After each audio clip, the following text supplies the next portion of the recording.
동물의 복지를 생각한다. 역시 이 글도 논설문이야. 논설문이라는 게 아까도 얘기했지만 목적이 설득하는 거란 말이야. 설득적인 논설문이다. 자, 제목이 뭐야? 동물의 복지를 생각한다. 복지라는 개념에 대해서 이제 설명할 거야. 여기 나온 내용을 보면 인간에게 있는 것만 복지가 아니라 동물에게도 복지가 있단 말이지. 그거를 잘 설명하면서 설득하려고 하고 논리적으로 전개하고 있는 거야.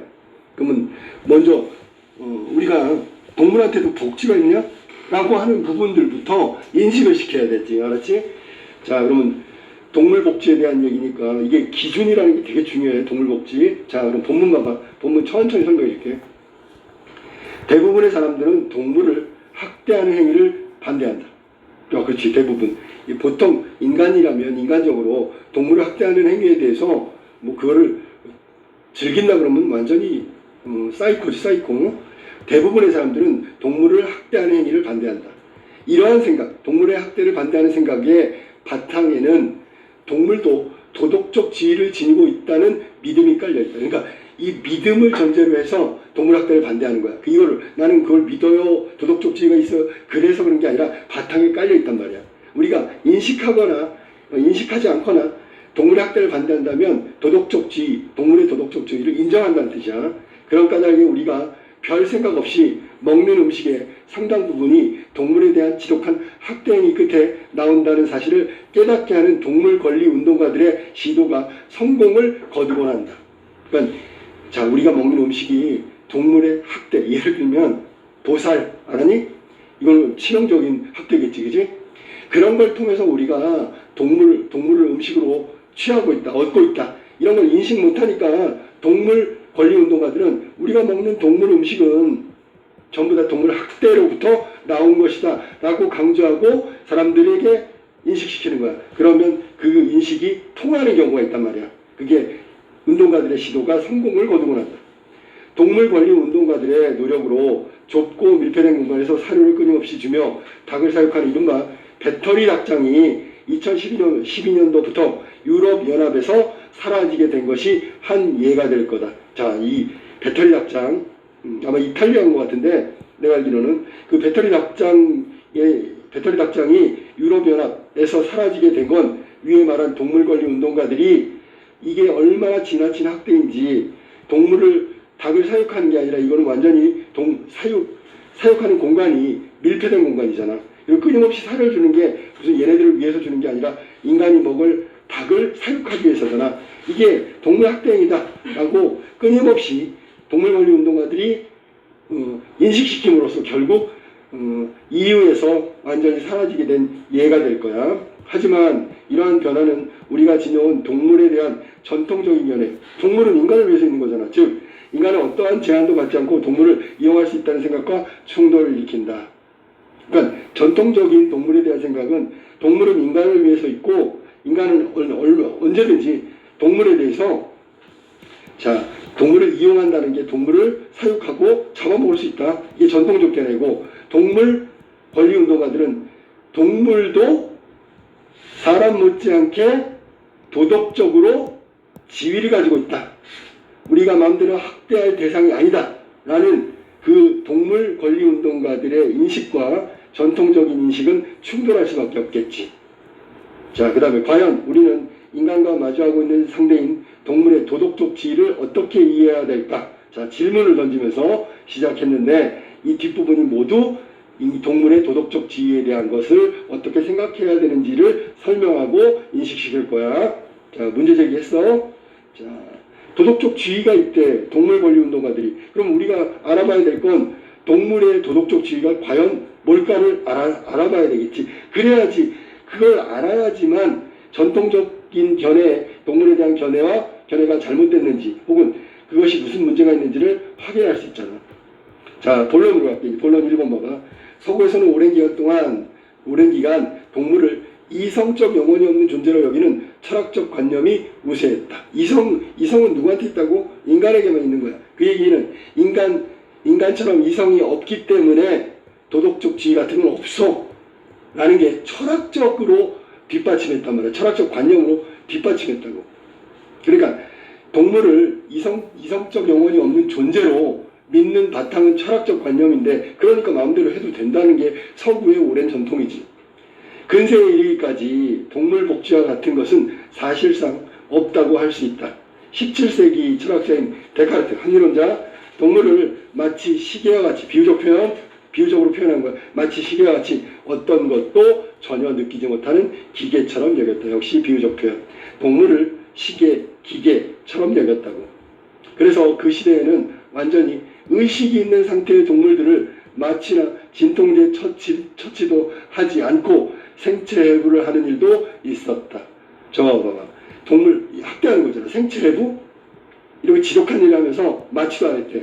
마취나 진통제를 하는 것은 고통을 느낀다는 뜻이잖아. 고통을 얘네들은 못 느껴. 라는 게 지배적 생각이야. 왜? 얘네들은 기계니까. 마치 시계 같은 것이니까.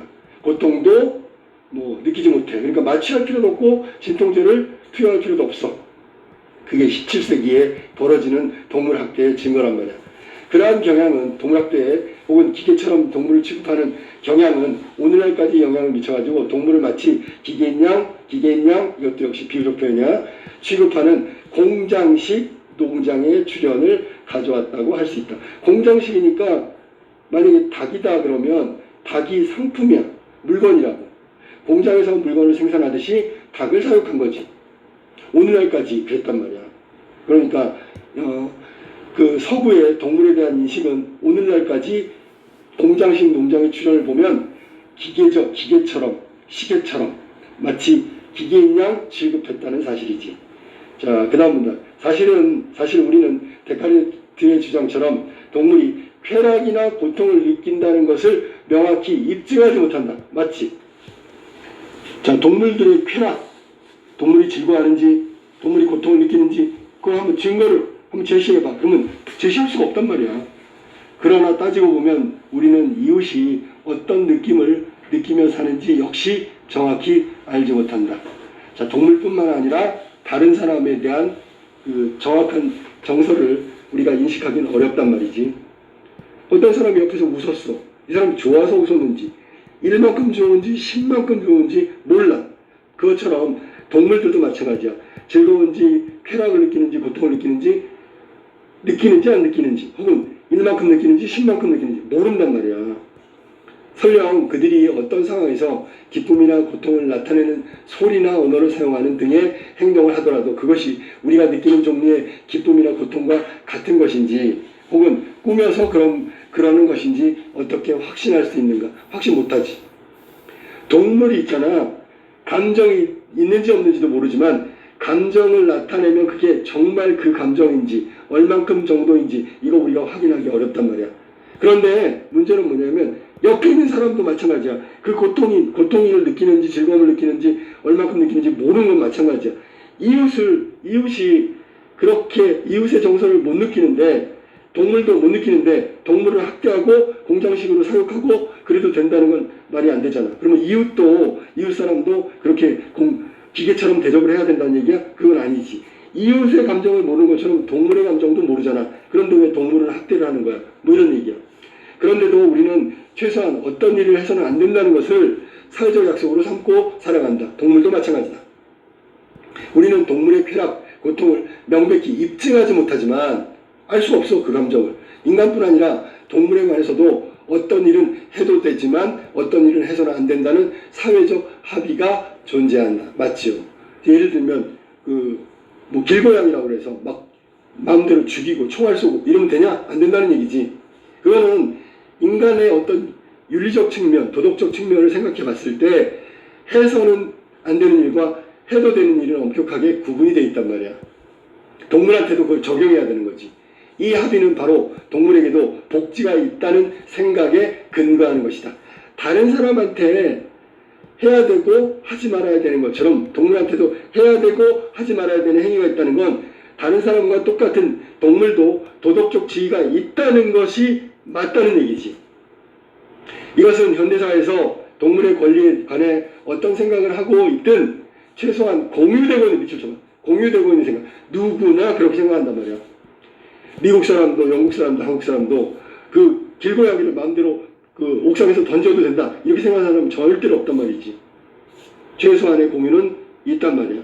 그렇다면 해서는 안 될 행위가 있다면 그 대상인 동물도 도덕적 지위를 갖고 있다고 그렇게 우리가 생각해야 된단 말이지. 고통이나 기쁜 감정 우리가 이해할 수는 없어. 있는지 없는지도 몰라. 하지만 해서는 안 되는 일이 있다는 건 저 대상도 존중을 해야 된다는 거. 그게 바로 도덕적 지위란 말이야.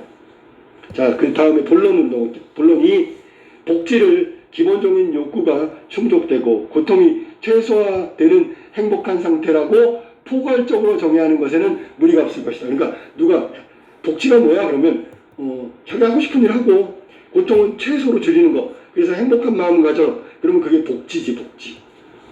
그러나 더 구체적으로 들어가 보면 이것은 마치 진실, 자유, 아름다움이라는 단어처럼 복합적인 해석이 가능한 개념임을 이미 드러난다. 그러니까 이 복지라는 게 기본적인 욕구가 충족되고 고통이 최소화되는 행복한 상태 이렇게 포괄적으로 규정하는 게 아니라 더 깊이 들어가면 진실, 자유, 아름다움이라는 단어처럼 복합적인 해석이 가능하다. 그 안에는 다양한 의미를 포함하고 있다. 그러니까 어떤 사람한테는 고통이 없으면 행복한 거고 어떤 사람은 자기 하고 싶은 일 하면 행복하겠지. 하지만 고통이 최소화한다고 해서 그 행복이 과연 다 똑같을까? 그건 아니지. 그렇다면 거기에는 고통이라는 게 뭐지요? 배고픈 고통, 뭐 추운 고통, 뭐 외로운 고통 여러 가지가 있잖아. 그런 것들이 다 포함되어 있단 말이야. 즉 어떤 사람에게는 복지로 생각되는 일이 어떤 사람에게는 복지가 아닌 것으로 판단될 수도 있단 말이야. 다양하단 말이지. 그럼 동물 복지는 누구의 관점에서 판단해야 하는가? 자, 이제 철학적으로 깊이 들어가는 거야. 동물인가 아니면 동물을 기르는 인간인가? 이를테면 개를 기르는 어떤 사람이 내 개는 내가 하는 말을 모두 알아들어. 나도 내 개가 무슨 생각을 하는지 알 수 있지 라고 생각할 수 있을 것이다. 자만심이지. 또 어떤 채식주의자는 자신의 신념에 따라 자신의 고양이 역시 채식으로 기르려 할 수도 있다는 것이다. 나아가 동물원의 사자들이 대부분의 시간을 작은 우리에서 누운 채 지내는 것을 보고 활동 부족으로 답답함을 느낄 것이라 여기며 안타까워하는 사람도 있을지 모른다. 이렇게 달라다. 자, 동물에 대한 판단. 자, 개가 첫 번째는 내가 이제는 다 알아. 자신이 말이야 우리 개에 대해서 다 안대. 그러면 기준이 누구야? 개 주인이지. 이건 인간의 관점을 말하는 거야. 두 번째, 어떤 채식주의자, 자신의 고양이도 채식으로 키워. 이것도 인간의 관점에서 동물의 복지를 생각하는 거야. 내가 있잖아. 자, 채식주의자이기 때문에 우리 고양이도 채식을 하면 행복할 거야. 이렇게 생각한단 말이야. 이게 인간의 관점이라고.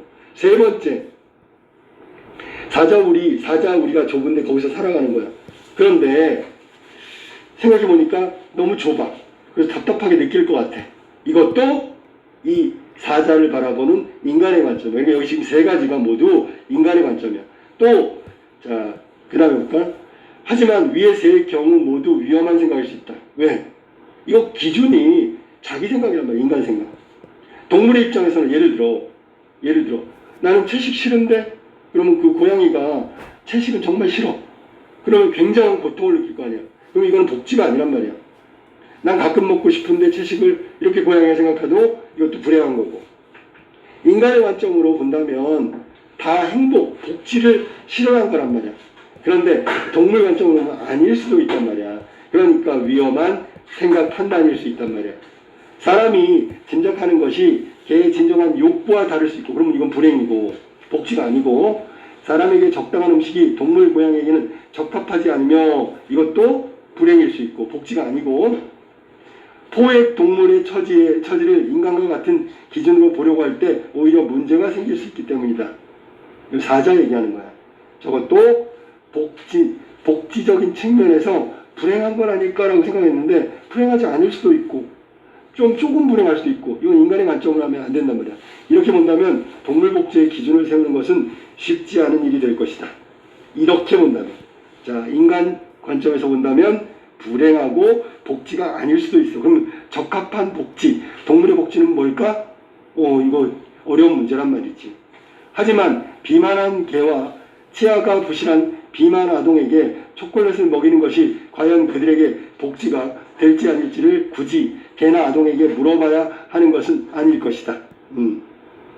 자, 비만한 개한테 초콜릿 먹으면 더 살쪄서 죽으라는 얘기고, 체하가 부실한 비만 아동에게 초콜릿을 먹으면 체하가 더 부실해지고 비만으로 일찍 죽으라는 얘기잖아. 이거는 물어볼 필요 없이 주면 안 되겠지.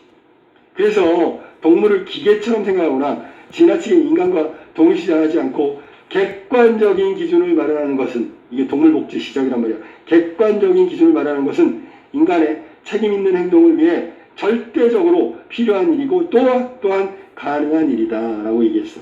절대적 기준이 필요하단 말이야. 동물복지에서는 객관적인 기준이 절대적으로 필요하고 또 만들 수도 있단 말이야. 꼭 물어볼 필요 없이 비만한 개한테 초콜릿을 먹일까? 너 먹을래 안 먹을래? 물어볼 필요가 없단 말이야. 당연히 안 먹이는 거고 그게 객관적이고 또 동물한테 필요한 것이라는 절대적 기준이 될 수가 있겠지. 자, 그 다음에 다음 본론 세 번째. 그렇다면 동물의 복지를 위한 객관적인 기준을 어떻게 마련할 수 있을까? 이 위에서 동물복지가 절대적으로 동물이나 어린아이한테 물어볼 필요 없이 우리가 당연히 해야 될 일, 하지 말아야 될 일은 정해져 있으니까 그걸 기준으로 해서 만들 수 있다고 그랬잖아. 이를 위해서는 다시 복지 개념으로 돌아갈 필요가 있다. 앞서 살펴본 바대로 복지란 기본적인 욕구가 충족되는 것이므로 동물에게 기본적인 욕구가 무엇인지 아는 것이 필수적이다. 동물의 욕구는 크게 두 가지. 적합한 먹이나 청결한 환경같이 긍정적인 것을 추구하는 적극적 욕구. 그러니까 자기가 있잖아. 동물들도 적극적으로 좋은 먹이, 청결한 환경, 이걸 원할 거란 말이야. 이걸 꼭 물어볼 필요가 없잖아. 육체적으로 받을 수 있는 공격이나 위협과 같은 부정적인 것을 피하려는 소극적 욕구. 이거는 소극적 욕구가 뭐냐면 자신들이 있잖아. 마음대로 할 수 없는 거야. 뭐 인간의 공격, 인간의 위협. 이거는 본인들이 피해자이기 때문에 그거를 적극적으로 나는 피할 수 있어. 이거는 안 된단 말이지. 일방적인 것이기 때문에 이건 소극적 욕구에 해당되는 거고, 나는 꼭 적합한 먹이나 좋은 환경에서 살고 싶어. 이건 물어보지 않아도 동물들이 요구하는 것들이란 말이야. 이건 당연한 거니까.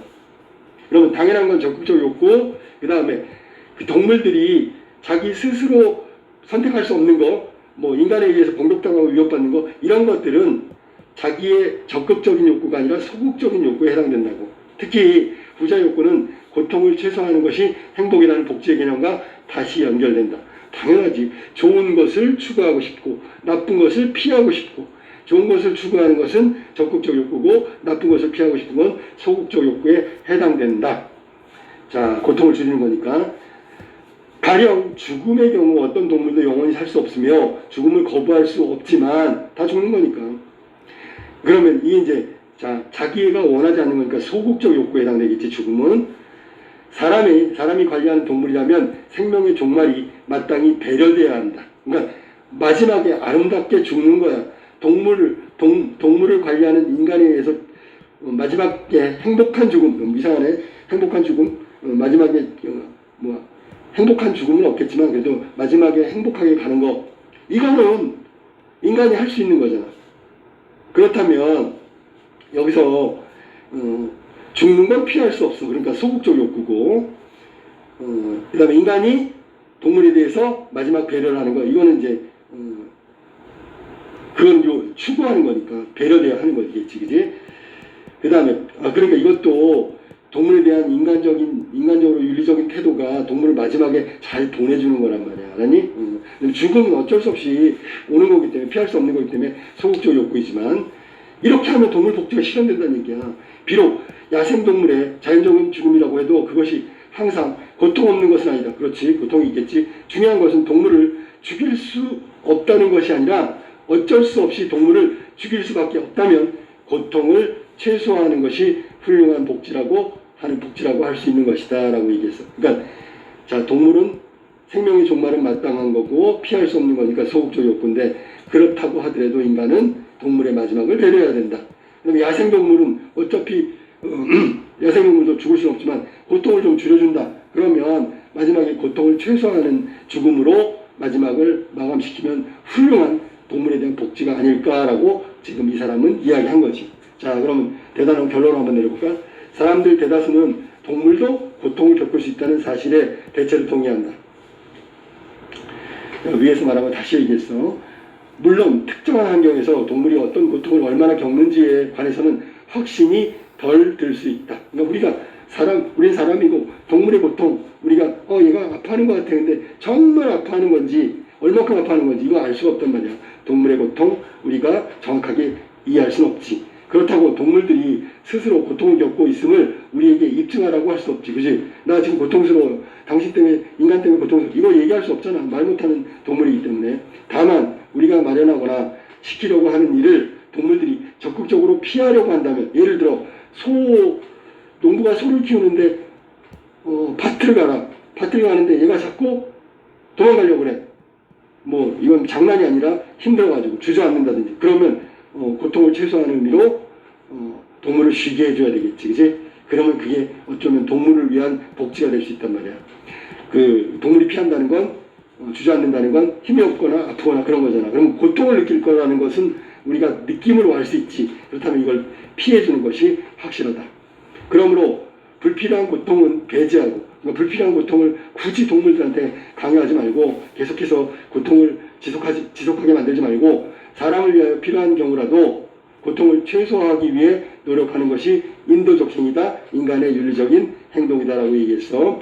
동물이 고통을 느끼는데 계속 고통을 증가시키면 그건 인도적인 행동, 사람다운 행동이 아니다라고 얘기한 거야. 그러니까 동물이 고통을 느끼고 있는데 고통을 줄여주는 게, 혹은 고통을 좀 고통을 최소화하게 하는 것, 이게 바로 우리가 동물에 대한 인간의 윤리적 행동이라고 봐야지. 인도적 행동.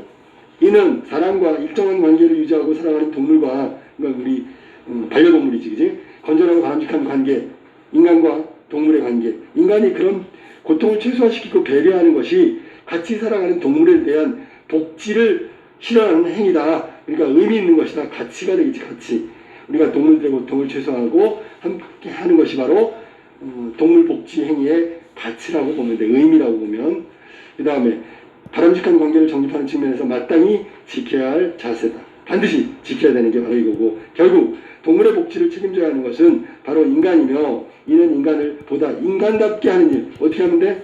동물의 복지를 책임지는 게 바로 인간답게 하는 일이 될 것이다. 이렇게 하면서 동물의 권리와 복지라는 글 속에서 발췌한 부분인데, 아까도 얘기했지만 이건 동물의 복지를 생각한다는 얘기를, 그걸 고려한다, 배려한다, 뭐 이런 얘기를 하는 건데, 제목이 동물의 복지를 한번 우리가 곰곰이 동물의 지위를 도덕적 지위를 생각해 봐야 되지 않을까, 혹은 배려해야 되지 않을까라고 주장하는 논설문. 논증적이고 예시적이라고 얘기했지, 설득적이고. 자, 그 다음에 그러면 이 글의 특징을 시험 문제에 나올 만한 건 이런 거지.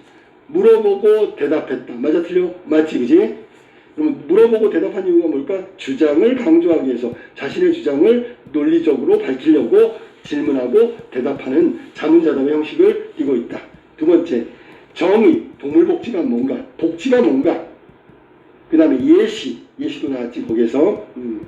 동물의 고통을 느끼는 거. 그 다음에 제일 강조하고 있는 건 뭐냐면, 동물의 도덕적 지위를 인정하려면 객관적인 기준이 필요한데, 그 객관적인 기준이 빨리 마련되어야 된다. 그리고 만들 수 있다는 가능성을 이야기한 게 이 글의 특징이란 말이야. 서론, 본론, 결론 3단 구성으로 체계적으로 되어 있다. 자, 이 글은 전체적으로 얘기하면 동물에게도 복지가 있고 객관적 기준을 마련할 수도 있어, 우리가 인간이. 그리고 이 글을 통해서 근거를 대면서 우리가 동물 복지에 대해서 우리가 의미 있는 일, 즉 같이 살아가는 그 동물과 우리 인간의 관계를 정립할 수 있는 뭐 그런 바람직한 행위가 바로 동물 복지를 생각하고 동물에게 고통을 최소화하고 뭐 복지, 도덕적 지위를 인정하는 거다. 뭐 이런 얘기를 하고 있는 논설문이야. 중간에 나와 있는 부분 보면 공장식 농장 이런 게 예시인데, 공장식 농장 이거 왜 만들었어? 서양에서 이유에서 완전히 없어지게 만들었는데, 이유는 뭐냐면 그 철학적 관점 때문에 그래.